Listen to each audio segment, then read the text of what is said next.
अस्सलामुअलैकुम व्यूअर्स, उम्मीद आप सब लोग खैरियत से होंगे।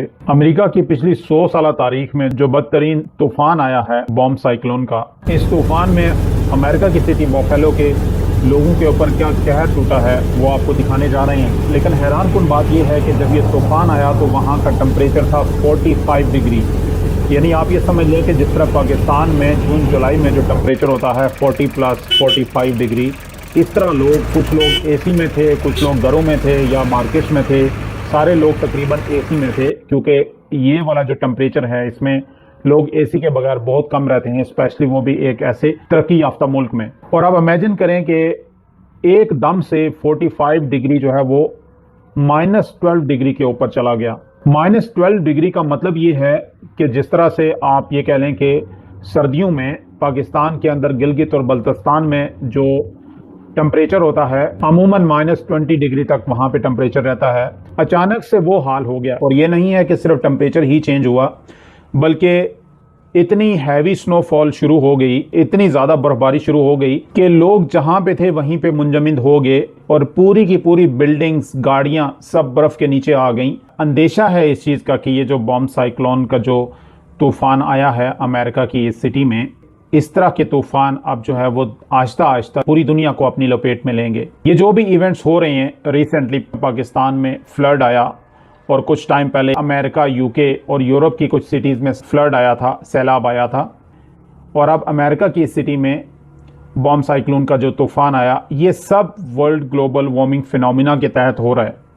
वर्ल्ड ग्लोबल वार्मिंग फिनोमिना क्या है और किस तरह से दुनिया की जो आबादी है वो जब 11 अरब तक पहुंचेगी तो वहाँ पे आबादी फर्दर बढ़ना बंद हो जाएगी, बल्कि लोगों की आबादी दुनिया में कम होना शुरू हो जाएगी। ये सब किस तरह से होगा और अभी आबादी कितनी है और ये कितने अरसे में 11 अरब तक पहुँचने वाली है और वहाँ से फिर आबादी आगे बढ़ना बंद हो जाएगी। यानी जब आबादी आगे बढ़ना बंद हो जाए तो इसका मतलब है कि कोई सीरियस चीज़ ऐसी होगी कि जिसकी वजह से आबादी बढ़ना रुक जाएगी। वो ऐसा क्या होगा, इस वीडियो में हम आपसे शेयर करने जा रहे हैं। उससे पहले चैनल को सब्सक्राइब करना, वीडियो को लाइक एंड शेयर करना ना भूलिएगा। तो हम बात कर रहे थे कि world global warming phenomena basically है क्या। इस फिनोमिना के तहत अगर देखा जाए तो ये कोई ऐसे ही आम सी बात नहीं है कि आप अपने रोजमर्रा के काम कर रहे हैं और अचानक से 45 डिग्री से टेम्परेचर -12 डिग्री के ऊपर चला जाए।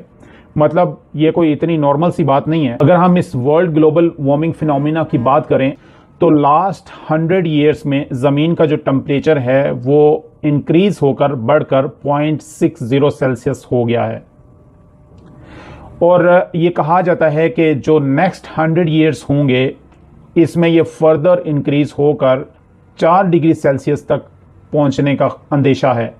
अब आप अंदाज़ा लगा लें कि 0.60 सेल्सियस इंक्रीज हुआ है, तो इस तरह के इवेंट्स हो रहे हैं कि एक सिटी में टेम्परेचर आपका 45 डिग्री था, गर्मी थी, और अचानक से -12 हो गया है। और एक्सपर्ट्स ये कह रहे हैं कि अगर ये टेम्परेचर 0.60 से बढ़कर 2 से 4 के बीच में चला गया तो ये बहुत ही बैड इम्पैक्ट्स क्रिएट करेगा दुनिया के ऊपर।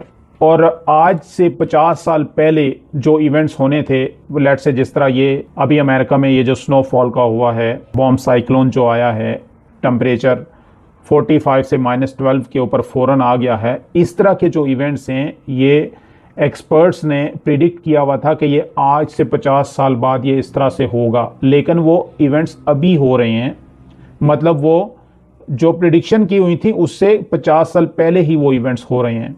और ये कहा जाता है कि दुनिया में जो समंदर हैं ज़्यादातर उनके जो सतह समंदर है वो तकरीबन 12 इंच से लेकर 39 इंच तक उसकी सतह समंदर ऊपर हो जाएगी और फ्लड आएंगे। नेक्स्ट जो 80 ईयर्स हैं, नेक्स्ट जो 80 साल हैं, उसमें तकरीबन 83 मिलियन लोगों का इस दुनिया फ़ानी से कूच करने का अंदेशा है इन्हीं एक्सट्रीम इवेंट्स की वजह से। पिछले सालों में जो कोविड आया था उसमें तकरीबन 2 से 4 लाख तक लोग जो है वो इस दुनिया फ़ानी से कूच कर गए और पूरी दुनिया बंद हो गई थी।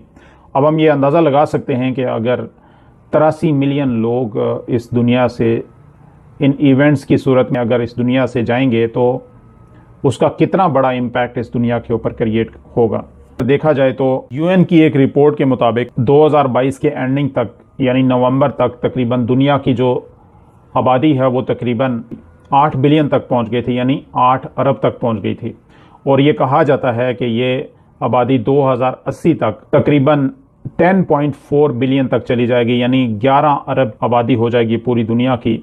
और ये जब 11 अरब तक पहुंचेगी तो वहाँ से फिर क्या होगा कि बर्थ रेट जो है वो कम हो जाएगा और ये एक्सट्रीम इवेंट्स ज़्यादा होंगे। इन एक्सट्रीम इवेंट्स की वजह से लोग इस दुनिया फ़ानी से कूच करेंगे ज़्यादा, और फिर आबादी जो है वो बढ़ने के बजाय कम होना शुरू हो जाएगी। आबादी कम होने के और भी काफ़ी सारे फैक्टर्स हैं, जिस तरह की जो खुराक है या जो लाइफस्टाइल हैं आजकल लोगों के, और ये जो एक्सट्रीम इवेंट्स हैं ये one of the major reason है कि आबादी कम होना शुरू होगी आगे। अब अगर हम बात करें कि अमेरिका में जो ये रीसेंट तूफ़ान आया है, इसमें जो लोग गाड़ियों में जा रहे थे जिन्होंने एसी चलाए हुए थे, या जो मार्केट्स के अंदर थे जहाँ पे एसी चले हुए थे, वो पूरी की पूरी बिल्डिंग्स बर्फ़ से भर गई। टेम्परेचर -12 आ गया, पूरी की पूरी बिल्डिंग्स और गाड़ियाँ जो है वो बर्फ़ के नीचे आ गईं।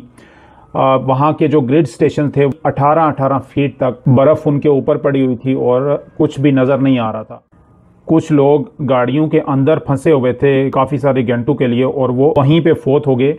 उसकी वजह ये थी कि जिस तरह से अभी रिसेंटली मरी में हुआ था कि काफ़ी सारे लोगों की गाड़ियाँ बर्फ़ के नीचे हैं, उन्हें मजबूरन उन्हें कोई निकालने वाला नहीं था तो वो गाड़ियों के अंदर ही उनकी जानें चली गईं। तो इसी तरह काफ़ी सारी डेड बॉडीज़ वहाँ पे हुई हैं, और जो हेल्प करने के लिए उन्होंने अमला लगाया था वो भी रास्ते में फंस गया, वो भी वहाँ तक नहीं पहुँच सकता था कि लोगों की हेल्प की जाए, लोगों को रेस्क्यू किया जाए, बाहर निकाला जाए। वहाँ का पावर सिस्टम जो है, बिजली का सिस्टम दरम बरम हो गया, और जहाँ पे बिजली थोड़ी बहुत अवेलेबल थी जिन जगहों में, और लोग जो निकल सकते थे वो निकल कर उन जगहों में जाते थे अपने आप को हीटिंग देने के लिए। लोगों के पास घरों में हीटिंग भी अवेलेबल नहीं थी। अब आप अंदाज़ा लगा लें कि अमेरिका जैसे तरक्की याफ्ता मुल्क में अगर लोगों का ये हाल हो सकता है, तो जो दूसरी एशिया की कंट्रीज़ हैं जिनकी अफोर्डेबिलिटी इतनी नहीं है, जिनके सिटीज़न के पास फैसिलिटीज़ इतनी नहीं हैं, उनके साथ अल्लाह ना करे इस तरह का कोई वाक़या पेश आता है तो लोगों का क्या हाल होगा। एक अंदाजे के मुताबिक तकरीबन 29,000 ऐसे घर थे कि जिनके अंदर बिजली नहीं थी। लेकिन वहाँ पे एक चीज़ अच्छी ये थी कि जिन लोगों के पास बिजली अवेलेबल थी उन्होंने अपने घर खोल दिए, और जो भी बाहर से अंदर आ रहा था वो उनको हीटिंग प्रोवाइड करते थे, वो हीटिंग की फैसिलिटी देते थे, और लोगों ने ट्राई किया है कि एक दूसरे को फैसिलिटेट करें। मशरक़ी रियासतों में तकरीबन 2 लाख लोग ऐसे थे कि जो क्रिसमस की सुबह बगैर रोशनी के उठे। कुछ दुकानों में और मॉल्स में चोरी के वाक़यात भी हुए हैं। इस तूफ़ान के बाद कहा यह जा रहा है कि यूके में भी तकरीबन 50 मिलीमीटर तक बारिश होने के इम्कानात हैं, और वहाँ पे सैलाब आने के भी इम्कानात हैं।